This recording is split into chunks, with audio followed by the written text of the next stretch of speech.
Hello everyone, स्वागत है आप सभी का पीसीएस बाई तरुण चैनल पर। जैसे कि आप सभी को पता ही है कि एमपी जीके के जितने भी एमसीक्यू हैं हम परीक्षा धाम बुक के माध्यम से जो है ऑब्जेक्टिव एमसीक्यू जो है लगा रहे हैं। और ये बुक आपकी नई वाली है, तो आपकी पुरानी नई बुक नहीं है कि बहुत सारे लोग अभी कमेंट कर रहे थे सर आप पुरानी पढ़ा रहे हो क्या। नई नई बुक चल रही है, जितनी भी लेटेस्ट वर्जन आया है उसी की बात कर रहे हैं। अभी तक हम इस बुक में क्या बात कर चुके हैं, तो अभी हम यहाँ पर भौगोलिक प्रदेश में मतलब कि इस बुक की ज्योग्राफी की मध्य प्रदेश की जितनी भी ज्योग्राफी है, मध्य प्रदेश की ज्योग्राफी में बात की जाए तो एक चैप्टर से लेके पूरा हम 9 चैप्टर तक जो है अभी तक हम कवर कर चुके हैं। लास्ट आज का हमारा ज्योग्राफी किताब लास्ट नहीं है, ज्योग्राफी का चैप्टर लास्ट है, जिसमें हम राष्ट्रीय उद्यान वन्यजीव अभ्यारण्य की जो है बात करने वाले हैं। थोड़ा सा बड़ा चैप्टर है तो थोड़ा धैर्य के साथ इसको देखना होगा। इसके बाद हम किस चैप्टर की बात करेंगे तो उसको हम बाद में बताएंगे, क्योंकि फिर किताब बड़ी है तो बाद में बताएंगे कौन से चैप्टर की हम इसकी वीडियो के बाद बात करेंगे। सबसे पहले हम राष्ट्रीय उद्यान और वन्यजीव अभ्यारण्य को जो है देख लेते हैं। तो पहले जूम कर लेते हैं जो कि आप लोगों को थोड़ा सही से दिखाई दे, और दिखना जरूरी भी है आप लोगों को। चलिए, राष्ट्रीय उद्यानों में अगर हम नेशनल पार्क और वन्यजीव अभ्यारण्यों में बात करें तो आज का 10वां चैप्टर का पहला क्वेश्चन हमारा आता है। थिकनेस को थोड़ा कम करते हैं। चैप्टर आता है कि चिंटू चीता शुभंकर जो है जारी करने वाला राष्ट्रीय उद्यान है। चिंटू चीता शुभंकर को जारी करने वाला राष्ट्रीय उद्यान जो है कौन सा है, तो आप कहेंगे कूनो पालपुर। कौन सा है? कूनो पालपुर जो है आपका राष्ट्रीय उद्यान है, जहां पर चिंटू चीता को जो है जारी किया गया है। अब चिंटू चीता को कूनो पालपुर राष्ट्रीय उद्यान में कब जारी किया गया था, तो जुलाई 2021 में। कब किया गया? तो जुलाई 2021 में चिंटू चीता नामक शुभंकर जो है जारी किया गया था। क्यों? क्योंकि अफ्रीकन चीतों को लाने के लिए कूनो पालपुर में राष्ट्रीय उद्यान में यह मनाया गया था। आता है किस रसायन के कारण कान्हा किसली राष्ट्रीय उद्यान के बाघ अत्यधिक तनाव में रहते हैं। भाई तनाव में इंसान ही रहते हैं, बाघ भी तनाव में रहते हैं, स्ट्रेस में तनाव रहते हैं, लेकिन किस रसायन के कारण? तो मेटाबोलाइट्स के कारण। ध्यान रखिएगा कि मेटाबोलाइट्स रसायन होता है, उसके कारण कान्हा किसली राष्ट्रीय उद्यान में जो है आपके जो बाघ हैं वो आपके क्या रहते हैं? तनाव में रहते हैं। अब तेलंगाना की संस्था है ला कुनोश की 2019 की एक रिपोर्ट आई थी, उसके अनुसार कहा जा रहा है कि कान्हा के जो किसली बाघ हैं शरीर में मोटलाइट्स नामक केमिकल पाया जाता है, जिसके कारण जो बाघ है वो जो है सबसे ज्यादा तनाव अवस्था में जो है पाए जाते हैं। तो वो केमिकल क्या है दिखता नहीं है, लेकिन वो उन्होंने रिसर्च वगैरह की होगी तो पता चल गया है। नेक्स्ट क्वेश्चन आता है सतपुड़ा राष्ट्रीय उद्यान नर्मदा घाटी के किस ओर स्थित है। तो नर्मदा घाटी ये बह रही है। अब नर्मदा नदी की पूछ रहा है कि सतपुड़ा राष्ट्रीय उद्यान, सतपुड़ा नेशनल पार्क किस ओर है, तो आप कहेंगे दक्षिणी ओर है। किस ओर है? दक्षिण की ओर जो है आपका पाया जाता है। तो सतपुड़ा राष्ट्रीय उद्यान नर्मदा नदी के दक्षिण में होशंगाबाद जिले में स्थित है। अब होशंगाबाद मतलब कि नर्मदापुरम जिले में स्थित है। यहाँ प्रशासनिक रूप से बस, जीप, घोड़ा, डोंगी, नाव चलाने की अनुमति आम नागरिकों को प्राप्त होती है। बात की जाए मध्य प्रदेश के एकमात्र राष्ट्रीय उद्यान का नाम बताइए जिससे बस, जीप, डोंगी और नाव चलाने की अनुमति प्राप्त है, तो आप कहेंगे सतपुड़ा राष्ट्रीय उद्यान है। कौन सा है? सतपुड़ा नेशनल पार्क है। मध्य प्रदेश के किस जिले में सतपुड़ा राष्ट्रीय उद्यान स्थित है, तो मध्य प्रदेश के सतपुड़ा राष्ट्रीय उद्यान की बात की जा रही है, होशंगाबाद डिस्ट्रिक्ट में यह स्थित है। चलिए बात करें, हाल ही में करमझिरी अभ्यारण्य मध्य प्रदेश के किस जिले में अधिसूचित किया गया, नोटिफाई किया गया? कमेंट करके जल्दी बताओ इसका आंसर। हालांकि आगे आ जाएगा, लेकिन कमेंट करके बताओ करमझिरी अभ्यारण्य मध्य प्रदेश के किस जिले में नोटिफाई अधिसूचित जो है किया गया है, बताइए।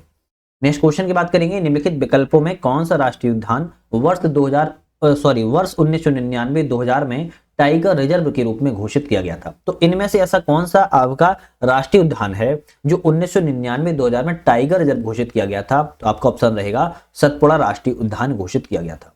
सतपुड़ा राष्ट्रीय उद्यान की स्थापना की बात की जाए तो 1981 में की गई थी, लेकिन इसको टाइगर रिजर्व के रूप में घोषित जो है 1999-2000 में जो है घोषित किया गया था।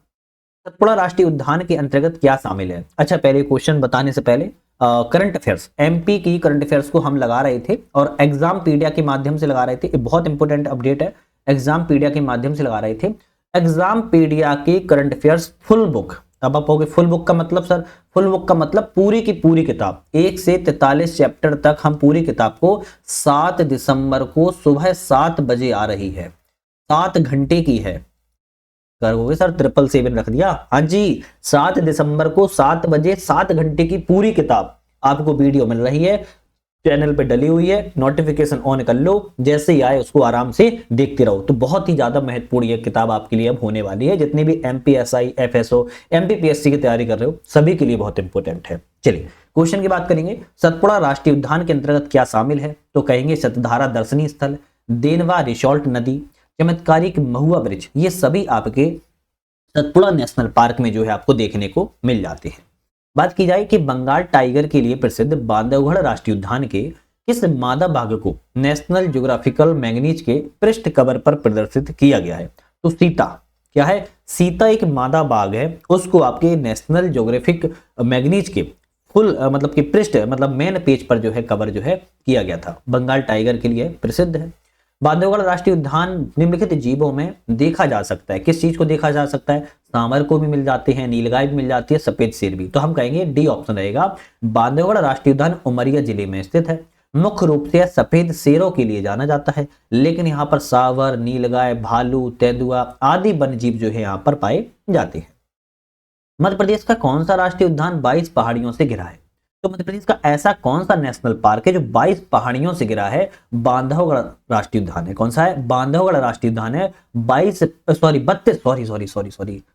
पहाड़ियों से घिरा है। सॉरी, माफी चाहता हूं, 22 बोल गया, 32 पहाड़ियों से घिरा हुआ है, माफी चाहता हूं। 32 पहाड़ियों से घिरा हुआ राष्ट्रीय उद्यान है, बांधवगढ़ राष्ट्रीय उद्यान है। भगवान विष्णु की लेटी हुई विशाल प्रतिमा यहाँ पर देखी जा सकती है। Land of tiger white tiger Bandhavgarh राष्ट्रीय उद्यान के साथ साथ रीवा शहर को भी कहा जाता है। तो ध्यान रखिएगा थोड़ा, ये लैंड ऑफ जो व्हाइट टाइगर है बांधवगढ़ राष्ट्रीय उद्यान में तो पाए जाते हैं, लेकिन रीवा शहर भी इसके लिए जाना जाता है। मध्य प्रदेश के उमरिया जिले में स्थित बांधवगढ़ राष्ट्रीय उद्यान के अंतर्गत बांधवगढ़ के किस किले में भगवान की मूर्ति देखी जा सकती है? तो भगवान विष्णु की मूर्ति को देखा जा सकता है। अभी मैंने बताया लेटी हुई मूर्ति बांधवगढ़ राष्ट्रीय उद्यान में देखी जा सकती है।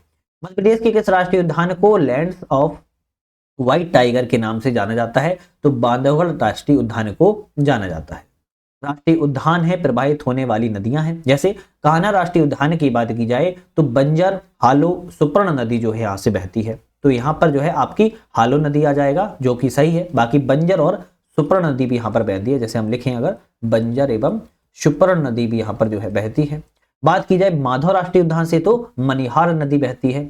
सतपुड़ा राष्ट्रीय उद्यान से बात किया तो चरण गंगा नदी नहीं बहती है। सतपुड़ा राष्ट्रीय उद्यान से बात की जाए तो आपकी कौन सी नदी बहती है? देनवा नदी बहती है। कौन सी? देनवा नदी बहती है। ऑप्शन यहाँ पर जो है आपका सी वाला गलत था, ठीक है। और पन्ना राष्ट्रीय उद्यान से आपकी केन नदी बहती है, तो ये आपका ऑप्शन करेक्ट है।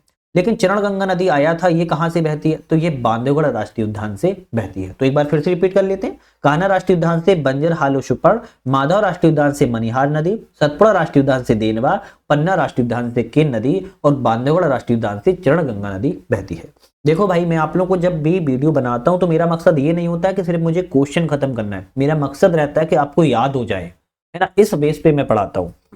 अगर मुझे सिर्फ वीडियो खत्म करना होता या किताब खत्म करना होता तो मैं बहुत अलग बोल सकता था। कान्हा क्षेत्र में कौन सी नदी बहती है? सुपर्ण नदी बहती है। चलिए नेक्स्ट क्वेश्चन चलते हैं, तो ऐसे पढ़ा देता। लेकिन मैं आपको ठहर ठहर के एकदम पढ़ा रहा हूं, क्यों? क्योंकि आपको याद हो जाए। एमसीक्यू है, जितना याद हो जाएंगे वही आपके काम आएंगे। कान्हा क्षेत्र में कौन सी नदी बहती है? तो सुपर्ण नदी आपके कान्हा क्षेत्र में बहती है। चलिए नेक्स्ट क्वेश्चन आता है, कौन सी नदी पन्ना बाघ अभ्यारण्य से गुजरती है? तो पन्ना बाघ अभ्यारण्य से जो है अभी बताया था केन नदी जो है गुजरती है। बात की जाए बांधवगढ़ राष्ट्रीय उद्यान के मध्य में कौन सी नदी प्रवाहित होती है? तो बांधवगढ़ राष्ट्रीय उद्यान से चरण गंगा नदी प्रवाहित होती है।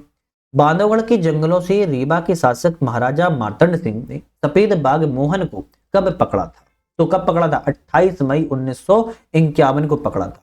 28 मई 1951 को पकड़ा था। बांधवगढ़ के जंगलों से रीवा के शासक महाराजा मार्तंड सिंह ने सफेद बाघ, कौन सा था, क्या नाम है उसका? मोहन नाम था उसका, ध्यान रखिएगा।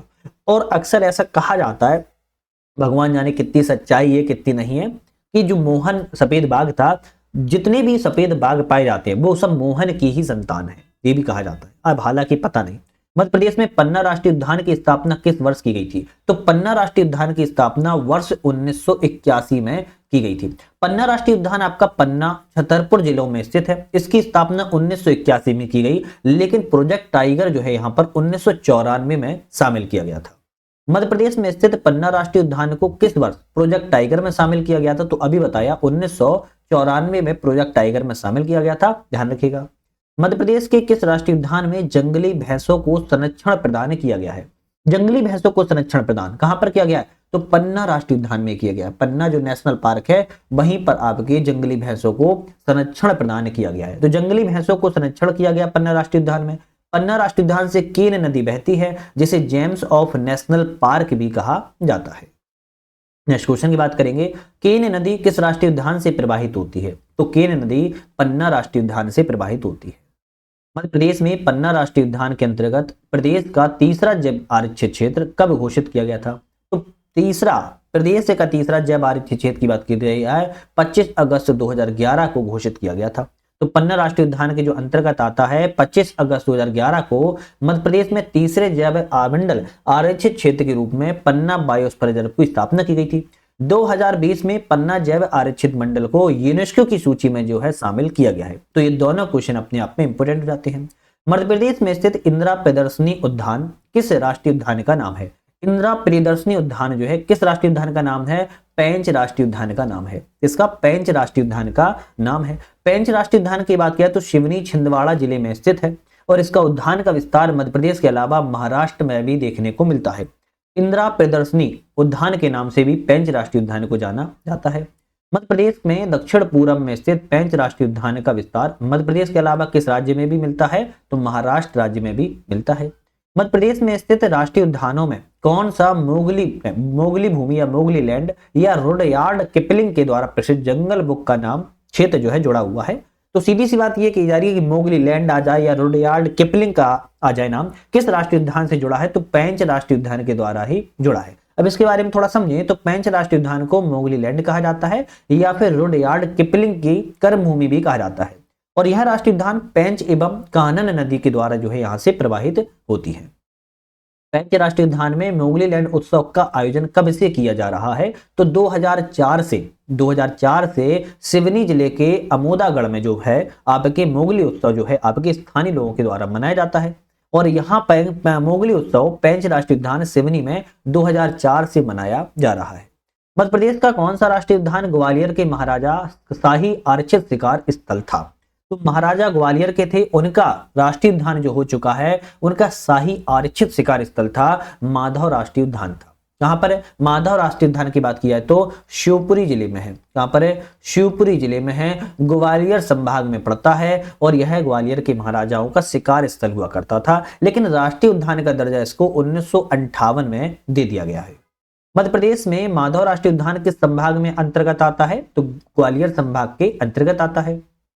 मध्य प्रदेश में किस राष्ट्रीय उद्यान में सांक सागर नामक कृत्रिम झील स्थित है? सांक सागर नामक कृत्रिम झील की बात की जा रही है, माधव राष्ट्रीय उद्यान में कृत्रिम झील स्थित है।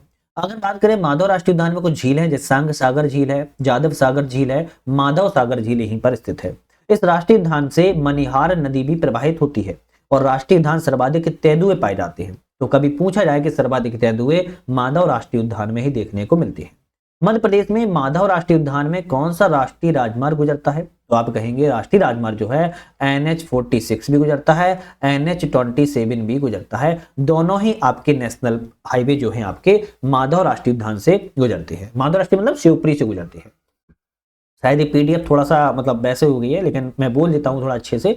फॉसिल राष्ट्रीय उद्यान मध्य प्रदेश के किस जिले में स्थित है? तो फॉसिल राष्ट्रीय उद्यान की बात की जा रही है, मंडला डिंडोरी जिले में स्थित है। फॉसिल राष्ट्रीय उद्यान की बात की जाए तो मंडला डिंडोरी जिले में जो है आपका स्थित है। अगर मंडला डिंडोरी की बात की जाए तो फॉसिल राष्ट्रीय उद्यान स्थित है तो मध्य प्रदेश का सबसे छोटा और भारत का दूसरा सबसे छोटा राष्ट्रीय पार्क के रूप में जाना जाता है। तो मध्य प्रदेश का तो सबसे छोटा है ही है, लेकिन भारत का भी यह सेकेंड नंबर का जो है सबसे छोटा जो है राष्ट्रीय उद्यान है।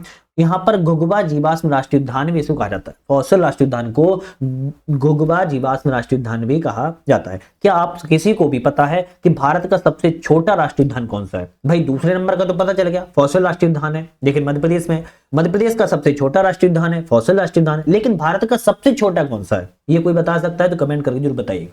मध्य प्रदेश में जीवाश्मों का अवशेषों के लिए प्रसिद्ध है, तो जीवाश्मी अवशेषों के लिए आपका घुघुबा राष्ट्रीय उद्यान जो है प्रसिद्ध है ना। मध्य प्रदेश में डायनासोर राष्ट्रीय उद्यान किस नदी किनारे है?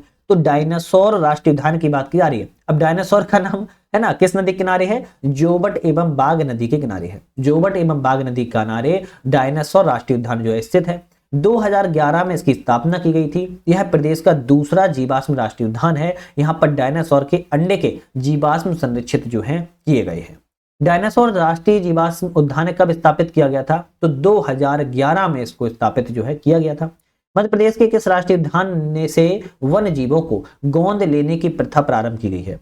ऐसा कौन सा राष्ट्रीय उद्यान है जिससे वन जीवों को गोंद लेने की प्रथा प्रारंभ की गई है? तो वन विहार राष्ट्रीय उद्यान से। अब वन विहार राष्ट्रीय उद्यान कहां पर है? भोपाल में है और इसकी स्थापना 1979 में की गई थी, 1979 में की गई थी। यहाँ पर वर्ल्ड इंटरप्रिटेशन पार्क स्थित है जो पक्षियों को गोद लेने की योजना 2008 में प्रारंभ की गई। मतलब कि पक्षियों को क्या कहता है? गोद ले लिया जाता है, उसकी फिर आप देखरेख करो, सुनिश्चित करो बढ़िया तरीके से, है ना। मध्य प्रदेश की राजधानी भोपाल में वन विहार उद्यान की स्थापना किस वर्ष की गई? तो 1979 में की गई थी। वन विहार राष्ट्रीय उद्यान किस प्रकार के वनों का विस्तार पाया जाता है?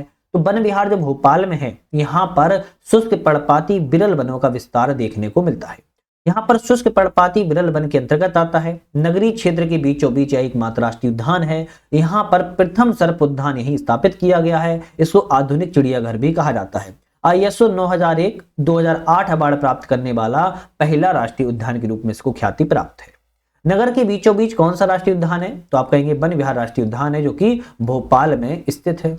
बात की जाए कूनो पालपुर वन्यजीव अभ्यारण्य मध्य प्रदेश के किस जिले में स्थित है? तो कूनो पालपुर वन्यजीव अभ्यारण्य की बात की जा रही है, मध्य प्रदेश के श्योपुर जिले में स्थित है। श्योपुर जिले में स्थित है और यहीं से कूनो नदी के किनारे कूनो पालपुर वन्यजीव अभ्यारण्य जो है स्थित है। राष्ट्रीय उद्यान का दर्जा इसे 2018 में दिया गया है। 17 सितंबर 2022 में यहाँ पर 8 अफ्रीकन चीतों को लाकर बसाए गए हैं और अफ्रीकन चीतों के लिए इन्होंने चिंटू चीता शुभंकर भी जारी किया था।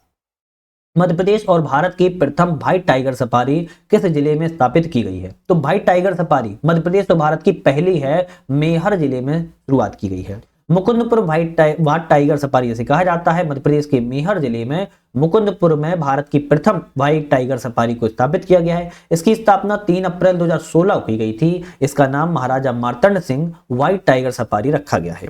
2023 के पहले यह सफारी सतना जिले के अंतर्गत आती थी, लेकिन जब से मेहर जिला अलग बना है तब से मेहर जिला के अंतर्गत इसको जाने लगा है। मध्य प्रदेश में प्रथम बायोस्फीयर रिजर्व है। तो मध्य प्रदेश में प्रथम बायोस्फीयर रिजर्व कहां पर है? पचमढ़ी में स्थित है। कहां पर है? पचमढ़ी में स्थित है। बात की जाए कुछ क्वेश्चनों की, जैसे प्रथम बायोस्फीयर मध्य प्रदेश में पचमढ़ी में है।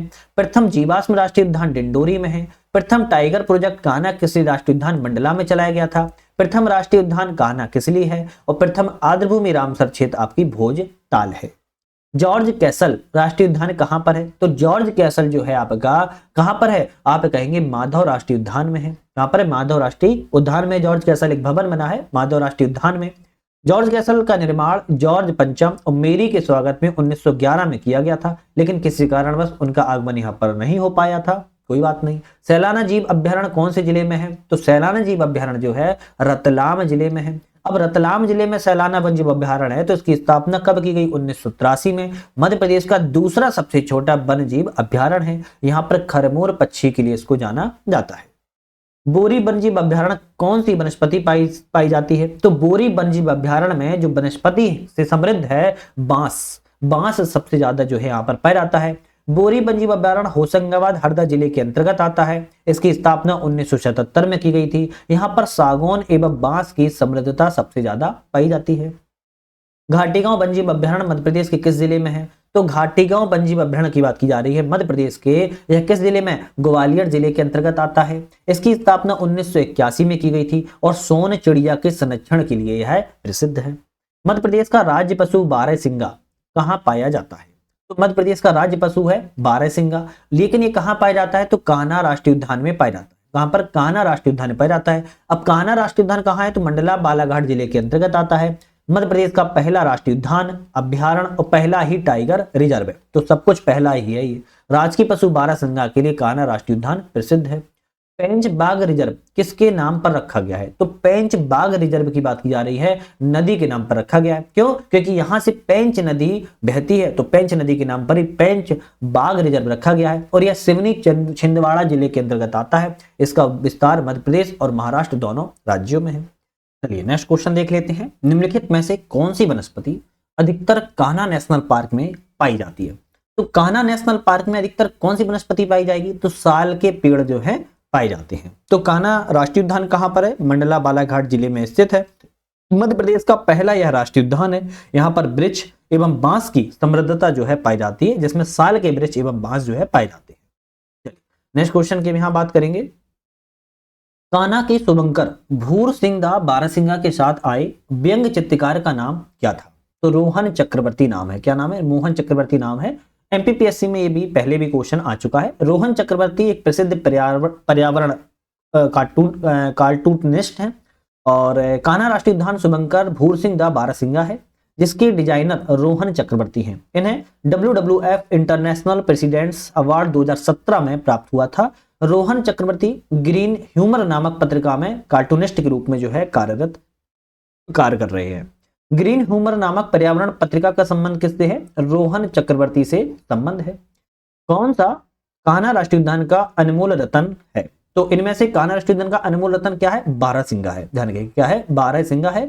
बारहसिंगा मध्य प्रदेश का राजकीय पशु भी है और सर्वाधिक कान्हा राष्ट्रीय उद्यान में पाए जाते हैं। ब्रेडरी प्रजाति का बारहसिंगा कान्हा राष्ट्रीय उद्यान का अनमोल रतन है। घाटीगांव वन्यजीव अभ्यारण्य ग्वालियर की स्थापना किस वर्ष की गई थी? तो घाटीगांव वन्यजीव अभ्यारण्य कहां पर है? ग्वालियर में है और इसकी स्थापना 1981 में की गई थी। यहाँ पर सोन चिड़ैया को संरक्षण के लिए प्रसिद्ध है। पन्ना राष्ट्रीय उद्यान को टाइगर रिजर्व कब बनाया गया? तो पन्ना राष्ट्रीय उद्यान को 1994 में 1994 में नेशनल पार्क के रूप में घोषित किया गया था। यह उद्यान पन्ना छतरपुर जिले की सीमा के अंतर्गत आता है। 1981 में स्थापना की गई। 1994 में प्रोजेक्ट टाइगर में शामिल हुआ। यहाँ पर गिद्धों की 7 प्रजातियां पाई जाती हैं।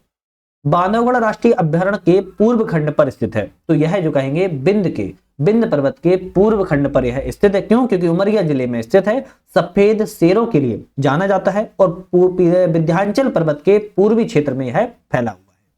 कौन सा मांसाहारी माधव राष्ट्रीय उद्यान में सबसे ज्यादा दिखाई देता है? इनमें से कौन सा मांसाहारी है जो माधव राष्ट्रीय उद्यान में दिखाएगा? माधव राष्ट्रीय उद्यान की बात की तो शिवपुरी जिले में यह स्थित है और सबसे ज्यादा यहाँ पर तेंदुआ पाए जाते हैं। तो तेंदुआ के लिए यह जाना जाता है। यहाँ से NH46 भी गुजरता है, ध्यान रखिएगा। सरदारपुर वन्यजीव अभ्यारण्य कौन से जिले में है? तो आप कहेंगे धार जिले में आपका स्थित है। 1983 में इसकी स्थापना की गई थी और दूधराज पक्षी और खरमोर पक्षी के संरक्षण के लिए सरदारपुर वन्यजीव अभ्यारण्य को जाना जाता है। मध्य प्रदेश का सबसे बड़ा वन्यजीव अभ्यारण्य कौन सा है? तो मध्य प्रदेश का सबसे बड़ा वन्यजीव अभ्यारण्य की बात किया है नौरादेही वन्यजीव अभ्यारण्य है। कहां पर है? सागर जिले में यह स्थित है। मध्य प्रदेश का सबसे बड़ा वन्यजीव अभ्यारण्य है। देश में लुप्त चीते की प्रजातियों की पुनर्स्थापना के लिए नौरादेही को जाना जाता है। मेघदूत बगीचा कहां पर स्थित है? तो मेघदूत बगीचा की बात किया है तो इंदौर में स्थित है। इंदौर में मेघदूत गार्डन जो है सबसे बड़ा पार्क उपवन के रूप में जाना जाता है, इंदौर में स्थित है। कमला नेहरू प्राणी उद्यान कहां पर है? तो कमला नेहरू प्राणी उद्यान की बात किया तो ये भी आपके इंदौर में ही स्थित है। बात की जाए खैओनी सिवनी अभ्यारण्य किस जिले में है? खैओनी सिवनी अभ्यारण्य की बात किया है तो देवास जिले में स्थित है और इसकी स्थापना 1955 में की गई थी।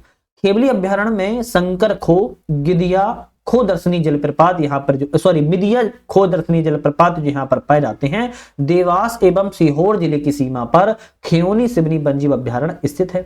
दुर्गावती वन्यजीव अभ्यारण्य कहां पर है? तो दुर्गावती वन्यजीव अभ्यारण्य की बात किया है दमोह जिले में स्थित है। 1977 में इसकी स्थापना की गई थी। 2023 में टाइगर रिजर्व प्रोजेक्ट में दुर्गावती वन्यजीव अभ्यारण्य को शामिल किया गया है। कौन सा राष्ट्रीय उद्यान मध्य प्रदेश में नहीं है? तो बन्नेरघट्टा ये आपका है क्या? हम कहेंगे नहीं है, ये आपके कर्नाटक राज्य में है। वन्यजीव विहार भाई है मध्य प्रदेश में ही है, भोपाल में। बांधवगढ़ भी है और कान्हा भी है। तो BCD मध्य प्रदेश में है, जबकि ए वाला ऑप्शन आपका मध्य प्रदेश में नहीं है, कर्नाटक राज्य में है। बांधवगढ़ अभ्यारण्य निम्नलिखित जीवों में कौन सा देखा जा सकता है? तो आप कहेंगे सांबर भी देखा जाता है, चीतल भी देखा जाता है। दोनों ही आपके बांधवगढ़ राष्ट्रीय उद्यान में देखे जाते हैं। बात की जाए संजय राष्ट्रीय उद्यान मध्य प्रदेश और किस राज्य में है? तो संजय राष्ट्रीय उद्यान मध्य प्रदेश एवं छत्तीसगढ़ की सीमा पर है। तो आप कहेंगे मध्य प्रदेश एवं छत्तीसगढ़ की सीमा पर संजय धुबरी राष्ट्रीय उद्यान है। मध्य प्रदेश छत्तीसगढ़ में है। 1981 में राष्ट्रीय उद्यान नेशनल पार्क बनाया गया था। 2008 में प्रोजेक्ट टाइगर में शामिल किया गया है। यहाँ पर कुछ पर्यटनीय स्थल है, जैसे कन्हैया दाह जलप्रपात, राम दाह जलकुंड यहाँ पर स्थित है। और इसी राष्ट्रीय उद्यान से, संजय धुबरी राष्ट्रीय उद्यान से बनास नदी भी प्रवाहित होती है। कभी आए तो बता सकते हो, बनास नदी प्रवाहित यहाँ से होती है। कन्हैया दाह जलप्रपात किस राष्ट्रीय उद्यान में स्थित है? अभी बताया, संजय धुबरी राष्ट्रीय उद्यान में कन्हैया दाह जलप्रपात स्थित है। कान्हा राष्ट्रीय उद्यान प्रसिद्ध है, तो कान्हा राष्ट्रीय उद्यान किसके लिए? बाघों के लिए प्रसिद्ध है। और कान्हा राष्ट्रीय उद्यान की बात क्या है? मंडला बालाघाट जिले में स्थित है और मध्य प्रदेश का पहला राष्ट्रीय उद्यान है कान्हा राष्ट्रीय उद्यान। और यहाँ पर बाघ एवं बारहसिंगा के लिए जाना जाता है। कौन सा टाइगर रिजर्व नहीं है? इनमें से टाइगर रिजर्व नहीं है। तो हालांकि बात की जाए तो मध्य प्रदेश में 9 टाइगर रिजर्व है। अब हम बात करें, सबसे पहले यही देख लेते हैं 9 कौन कौन से हैं। Sanjay Dhubri tiger reserve, Satpura tiger reserve, Kanha tiger reserve, Pench tiger reserve, Bandhavgarh tiger reserve, Panna tiger reserve, Rani Durgavati, Ratapani tiger reserve और माधव टाइगर रिजर्व। ये 9 की कैसे याद करना है? संजय, सतपुड़ा, कान्हा। कैसे? संजय, सतपुड़ा, कान्हा, पेंच, बांधवगढ़, पन्ना, पेंच, बांधवगढ़, पन्ना, रानी, रातापानी, माधव, रानी, रातापानी, माधव। तो SSKPB ऐसे कर लो, SSKPBPRRM,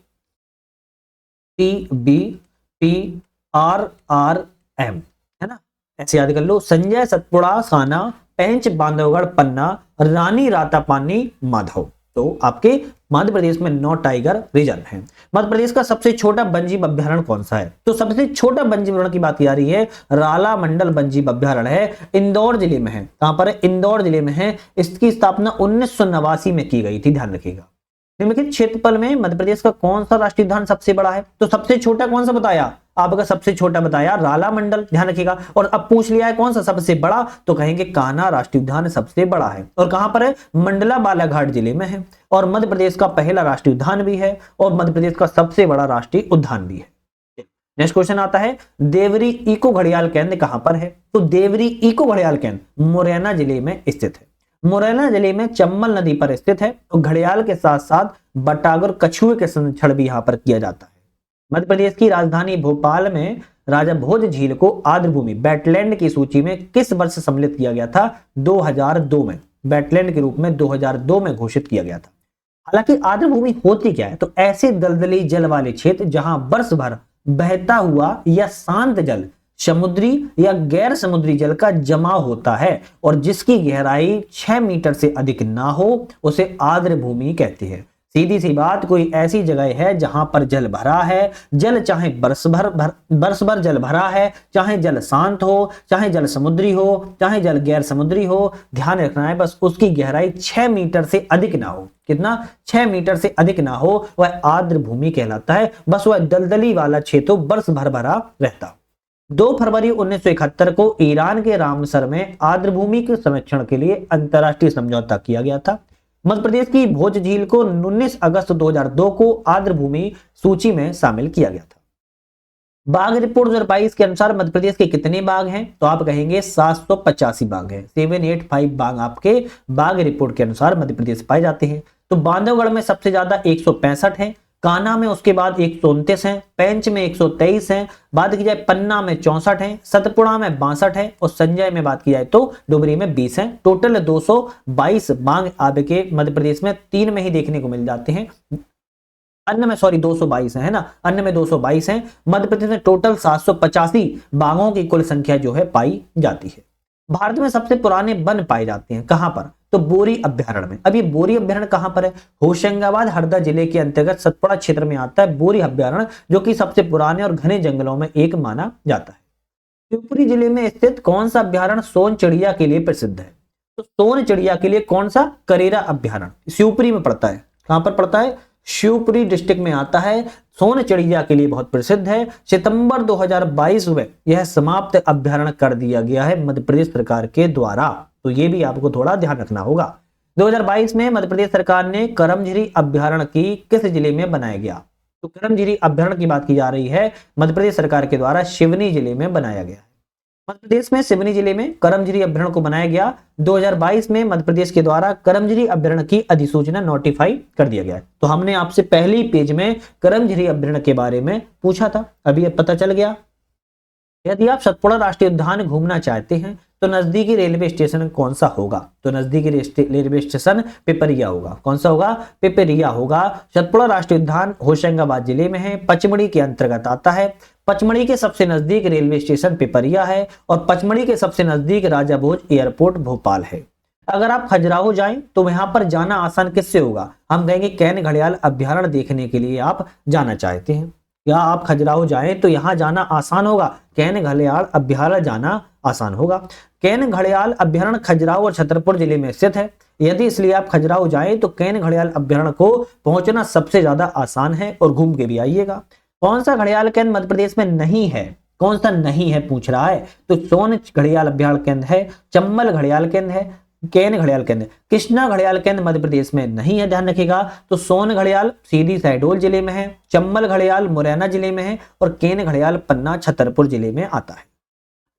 आप कान्हा राष्ट्रीय उद्यान की यात्रा करना चाहते हैं तो सबसे नजदीक हवाई अड्डा कौन सा होगा? तो सबसे नजदीक का हवाई अड्डा जबलपुर हवाई अड्डा होगा। कहां पर है? तो आप कहेंगे मंडला जिले में कान्हा राष्ट्रीय उद्यान स्थित है और यहां पर जबलपुर एयरपोर्ट सबसे पास पड़ता है। देश का पहला कामधेनु अभ्यारण्य कहां पर है? तो कामधेनु अभ्यारण्य सालरिया में है। अब ये सालरिया कहां पर है? तो आगर मालवा में गांव है सालरिया, वहां पर कामधेनु गौ अभ्यारण्य को घोषित किया गया है। मध्य प्रदेश में देश का पहला कामधेनु अभ्यारण्य को घोषित किया गया है। सालरिया को गौ तीर्थ स्थल भी कहा जाता है और प्रदेश का दूसरा गौ अभ्यारण्य बसामन मामा रीवा में अभी प्रस्तावित है। मध्य प्रदेश का दूसरा गौ अभ्यारण्य कहां पर प्रस्तावित है? बसामन मामा रीवा में। खजुराहो के निकट एक वन्यजीव अभ्यारण्य कौन सा है? तो आप कहेंगे पनपटा।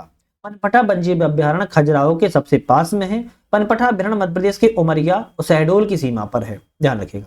तो खजुराहो के सबसे पास में देखने को मिलता है। बगदरा अभ्यारण्य की स्थापना कब हुई थी? तो 1978 में बगदरा अभ्यारण्य की घोषणा की गई थी और यह मध्य प्रदेश के सीधी जिले में पड़ता है।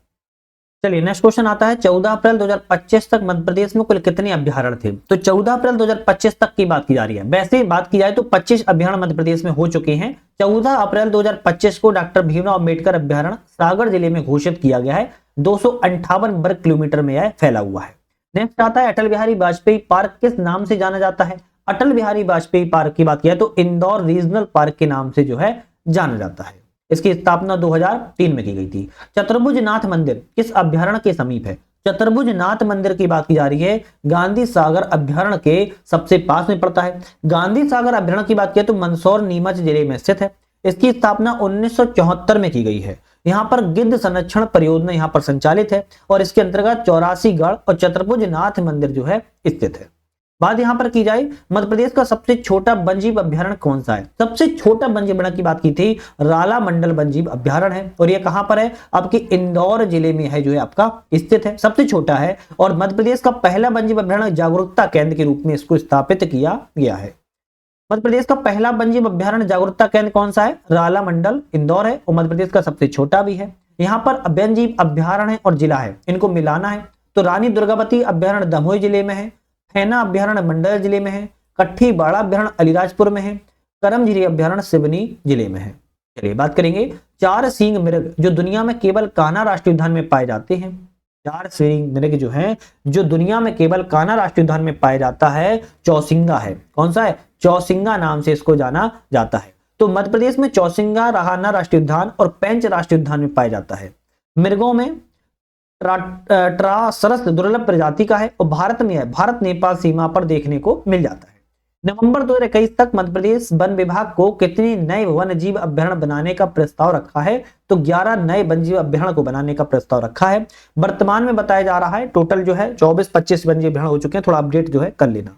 नवंबर 2021 तक वन विभाग द्वारा प्रस्तावित वन्यजीव अभ्यारण्य में शामिल है तो महात्मा गांधी अभ्यारण्य, अहिल्याबाई होलकर अभ्यारण्य, माधवराव सिंधिया, तो आपके डी ऑप्शन रहेगा। अब 11 की बात किया तो महात्मा गांधी अभ्यारण्य बुरहानपुर में प्रस्तावित है, अहिल्याबाई होलकर अभ्यारण्य इंदौर में प्रस्तावित है, माधवराव सिंधिया श्योपुर में प्रस्तावित है, सरदार वल्लभ भाई पटेल सीहोर में प्रस्तावित है, इंदिरा गांधी सागर नरसिंहपुर में प्रस्तावित है, राजा दलपत साय अभ्यारण्य मंडला जिले में प्रस्तावित है, जमुना देवी अभ्यारण्य धार जिले में प्रस्तावित है, राजेंद्र प्रसाद अभ्यारण्य हरदा जिले में, ओमकारेश्वर अभ्यारण्य खंडवा जिले में, राघवगढ़ अभ्यारण्य गुना जिले में और भीमराव अंबेडकर अभ्यारण्य सागर जिले में। हालांकि भीमराव अंबेडकर जो है आपका बन चुका है। मध्य प्रदेश में अगस्त 2024 तक कितनी रामसर साइट घोषित की जा चुकी है? तो कितनी रामसर साइट? तो हम कहेंगे 5 रामसर साइटों को घोषित किया जा चुका है। भोजताल लैंड भोपाल में है 19 अगस्त 2002 को, सांख सागर शिवपुरी में है जनवरी 2022 में, तिरपुर तालाब इंदौर में है जनवरी 2022 में, यशवंत सागर इंदौर में है जनवरी 2022 में, और हबी आली में तवा जलाशय अगस्त 2024 में घोषित किया गया है। नेक्स्ट आता है 2022 में मध्य प्रदेश का नवीनतम वन्यजीव अभ्यारण्य कौन सा अधिसूचित किया गया है? कर्माझिरी वन्यजीव अभ्यारण्य को घोषित किया गया है, सिवनी जिले में यह स्थित है। कौन से? सिवनी जिले में यह स्थापित है। अफ्रीका महाद्वीप के किस देश से कूनो पालपुर राष्ट्रीय उद्यान में 17 सितंबर 2022 को चीते लाकर बसाए गए हैं? तो अफ्रीका महाद्वीप के कौन से देश से? नामीबिया देश से कूनो पालपुर राष्ट्रीय उद्यान में 17 सितंबर 2022 को चीते लाए गए थे। कितने? तो 8 चीतों को लाया गया था, जिसमें कूनो पालपुर राष्ट्रीय उद्यान में बसाए गए हैं।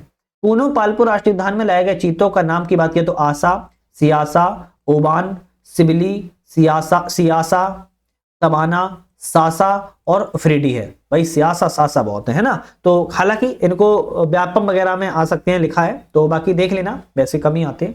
किस भारतीय राज्य ने अभी हाल ही में विश्व पेंगोलिन दिवस पर भारतीय पेंगोलिन को रेडियो टैग जो है किया हुआ है? तो मध्य प्रदेश में रेडियो टैग जो है आपको पेंगोलिन को किया गया है। पेंच टाइगर रिजर्व सबसे प्रसिद्ध पहाड़ी कौन सी है? तो पेंच टाइगर रिजर्व की सबसे प्रसिद्ध पहाड़ी है काला पहाड़। अब काला पहाड़ की बात किया तो पेंच टाइगर रिजर्व में है। कर्माझिरी अभ्यारण्य भी है, अमोदागढ़ छुई, सिद्ध घाटी केवलाली, पायली रेस्ट हाउस घसौर, भीमगढ़ बांध छपारा, दल सागर तालाब। अरे ये सब नहीं पूछे जाते हैं ना, थोड़ा बहुत ही आएगा, इतना डेटा क्या ही मतलब है। मध्य प्रदेश राज्य में कितने राष्ट्रीय उद्यान हैं? तो मध्य प्रदेश राज्य में बात की रहे 11 राष्ट्रीय उद्यान है। अगर हम बात करें कान्हा राष्ट्रीय उद्यान, माधवगढ़ राष्ट्रीय उद्यान, बांधवगढ़ राष्ट्रीय उद्यान, पेंच राष्ट्रीय उद्यान, वन विहार राष्ट्रीय उद्यान, पन्ना राष्ट्रीय उद्यान, सतपुड़ा राष्ट्रीय उद्यान, संजय राष्ट्रीय उद्यान, जीवाश्म राष्ट्रीय उद्यान, डायनासोर जीवाश्म राष्ट्रीय उद्यान, कूनो पालपुर राष्ट्रीय उद्यान। चाहो तो इसका स्क्रीनशॉट भी आप ले लीजिए। नेक्स्ट क्वेश्चन तरफ बढ़ेंगे। मुकुंदपुर गांव जहां व्हाइट टाइगर चिड़ियाघर और सफारी स्थित है, मध्य प्रदेश में किस शहर के निकट स्थित है? तो मध्य प्रदेश में रीवा के निकट स्थित है। इसकी स्थापना 3 अप्रैल 2016 को मेहर जिले में की गई थी, किंतु इसका निकटतम शहर रीवा है। इस टाइगर रिजर्व को मध्य प्रदेश का पहला बायोस्फीयर रिजर्व घोषित किया गया है, तो सतपुड़ा टाइगर रिजर्व को घोषित किया गया है। बात की जाए कि बाघ अभ्यारण्य में 5 क्षेत्र हैं, जिसके नाम पर कोइलारी, दुबारी, गिद्धा, वस्तुआ, मचमहुआ है। तो यह कहां पर है? कौन से बाघ अभ्यारण्य? तो आप कहेंगे संजय डुबरी अभ्यारण्य है, जिनके 5 क्षेत्र हैं और ये 5 क्षेत्रों के नाम मैंने आपको बताए हैं। संजय डुबरी राष्ट्रीय उद्यान की स्थापना 1983 में और 2008 में प्रोजेक्ट टाइगर में शामिल किया गया था। कौन सा टाइगर रिजर्व दक्षिणी मध्य प्रदेश में है? तो आप कहेंगे पेंच टाइगर रिजर्व जो है आपके दक्षिणी मध्य प्रदेश में पड़ता है। क्यों? क्योंकि यह पेंच टाइगर रिजर्व जो है दक्षिणी मध्य प्रदेश में सिवनी, छिंदवाड़ा, महाराष्ट्र के नागपुर जिले में फैला हुआ है, और इसका अन्य नाम इंदिरा प्रियदर्शनी राष्ट्रीय उद्यान के नाम से भी जाना जाता है। मध्य प्रदेश का 25वां वन्यजीव अभ्यारण्य की बात की जाए कौन सा है? तो डॉक्टर भीमराव अभ्यारण्य है। चलिए बात करेंगे बोरी वन्यजीव अभ्यारण्य मध्य प्रदेश के किस जिले में स्थित है? तो बोरी वन्यजीव अभ्यारण्य की बात की जा रही है मध्य प्रदेश के होशंगाबाद जिले में है। और बोरी, अब होशंगाबाद का नाम नर्मदापुरम हो गया है ना, तो दोनों नाम आ सकते हैं। तो बोरी अभ्यारण्य नर्मदापुरम जिले में है, इसको हम होशंगाबाद जिला भी कह सकते हैं। इसकी स्थापना 1975-77 में की गई थी। सागौन के सर्वाधिक वृक्ष पाए जाते हैं और पचमढ़ी बायोस्फीयर रिजर्व का भाग है। इस राष्ट्रीय पर्यटन पुरस्कार 2006-07 के तहत सर्वश्रेष्ठ पर्यटक अनुकूल राष्ट्रीय उद्यान से सम्मानित किया गया था। आप कहेंगे पेंच टाइगर रिजर्व को सम्मानित किया गया था। अब इसके बारे में कई बार बात कर चुके, अब नहीं करेंगे। नरसिंहगढ़ वन्यजीव अभ्यारण्य मध्य प्रदेश के किस जिले में है? तो नरसिंहगढ़ वन्यजीव अभ्यारण्य की बात की जाए तो राजगढ़ जिले में स्थित है। बात की जाए किस वन क्षेत्र की सुंदरता और समृद्धि का आईना ए अकबरी में वर्णन किया गया है? तो पेंच टाइगर रिजर्व का ही आईना ए अकबरी में जो है वर्णन किया गया है। किस राष्ट्रीय उद्यान को सफेद बाघ देश के रूप में जाना जाता है? तो आप कहेंगे बांधवगढ़ राष्ट्रीय उद्यान को आपका यहां पर क्या है, सफेद बाघ के रूप में जो है जाना जाता है। बात की जाए निम्नलिखित में से कौन सा जंगल है जिसे Rudyard Kipling the jungle book लिखी गई है? तो आप कहेंगे पेंच टाइगर रिजर्व में ही लिखी गई है। बात की जाए किस वर्ष पेंच राष्ट्रीय उद्यान और पेंच अभ्यारण्य का नाम बदलकर क्रमशः इंदिरा प्रियदर्शनी पेंच राष्ट्रीय उद्यान और पेंच मोगली अभ्यारण्य कर दिया गया था? तो 2002 में इसका नाम जो है बदला गया था। और पेंच राष्ट्रीय उद्यान की बात की जाए तो इस सिवनी और छिंदवाड़ा जिले के अंतर्गत आता है। 1975 में राष्ट्रीय उद्यान, 1992 में प्रोजेक्ट टाइगर में शामिल हुआ है। 2002 में इसका नाम बदलकर इंदिरा प्रियदर्शनी राष्ट्रीय उद्यान भी कर दिया गया था। कैन घड़ियाल अभ्यारण्य मध्य प्रदेश के किस राष्ट्रीय उद्यान में स्थित है? तो पन्ना राष्ट्रीय उद्यान में स्थित है। इस राष्ट्रीय उद्यान में 3 गंभीर रूप से संरक्षित अर्थात सतपुड़ा टाइगर रिजर्व, बोरीट अभ्यारण्य, पचमढ़ी अभ्यारण्य शामिल है। सतपुड़ा आपके उद्यान में, सतपुड़ा राष्ट्रीय उद्यान है, वहां पर सतपुड़ा टाइगर रिजर्व, बोरी अभ्यारण्य, पचमढ़ी अभ्यारण्य जो है शामिल है। बात की जाए मध्य प्रदेश के पन्ना राष्ट्रीय उद्यान में गिद्धों की कितनी विभिन्न प्रजातियां पाई जाती हैं, तो गिद्धों की 7 विभिन्न प्रजातियों को पाया जाता है। तो यहाँ पर गिद्ध पुरावास केंद्र स्थित है पन्ना राष्ट्रीय उद्यान में, छतरपुर पन्ना जिले में इस पाया जाता है और यहाँ पर गिद्धों की 7 विभिन्न प्रजातियां पाई जाती हैं। मध्य प्रदेश का 9वां टाइगर रिजर्व कौन सा है, तो मध्य प्रदेश का 9वां माधव टाइगर रिजर्व के रूप में घोषित किया गया है। 7वें की बात की जाए तो 7वें नंबर का वीरांगना दुर्गावती टाइगर रिजर्व है, 8वां रातापानी टाइगर रिजर्व है और 9वां आपका माधव टाइगर रिजर्व है। तो आज हमने यहाँ पर अपने किस चैप्टर की बात की है, राष्ट्रीय उद्यान और वन्यजीव अभ्यारण्य के बारे में बात की। 1 मिनट सुन लेना वरना भागते बहुत जल्दी आप लोग, है ना। तो 1 मिनट सुनो। इतिहास में अभी हमने एमपी के भूगोल का जितनी भी चैप्टर थे आपके 1 से लेके 10 तक पूरे चैप्टर को कंप्लीट हमने कर लिया है। अब हमारी नेक्स्ट वीडियो किस पर आएगी, तो मध्य प्रदेश के ऐतिहासिक परिदृश्य, मतलब कि एमपी की हम सबसे पहले हिस्ट्री की बात करेंगे, है ना। अब हिस्ट्री में हम सबसे पहले किसकी बात करेंगे, तो हम बात करेंगे एंशिएंट हिस्ट्री की। अब एंशिएंट हिस्ट्री के बाद फिर आपकी मध्यकालीन, फिर मध्यकालीन के बाद आधुनिक। तो ये आपकी 3 वीडियो में हम जो है पूरा मध्य प्रदेश की हिस्ट्री को एमसीक्यू के माध्यम से कवर कर लेंगे। इसके बाद फिर हमारी अर्थव्यवस्था आएगी, अर्थव्यवस्था के बाद फिर पॉलिटी आएगी, पॉलिटी के बाद फिर जनजातीय लोक कला। अच्छा, परीक्षा दाम की यूनिट 10 भी हम लगा रहे हैं, चैनल पर जाके देख लेना, यूनिट 10 भी हम लगा रहे हैं, देख लेना, इंपोर्टेंट है। तो सब्जेक्टिव वाइज और एमसीक्यू वाइज दोनों लग रही है, जाके देख लेना। और उसके बाद हम कुछ विविध जो आपके हैं उसकी बात यहां पर हम करेंगे। तो आई थिंक आप लोगों ने चैनल को नए थे सब्सक्राइब, लाइक, शेयर करके बेल आइकन प्रेस कर लिया होगा। नेक्स्ट वीडियो में पुनः मुलाकात करेंगे, तब तक के लिए धन्यवाद।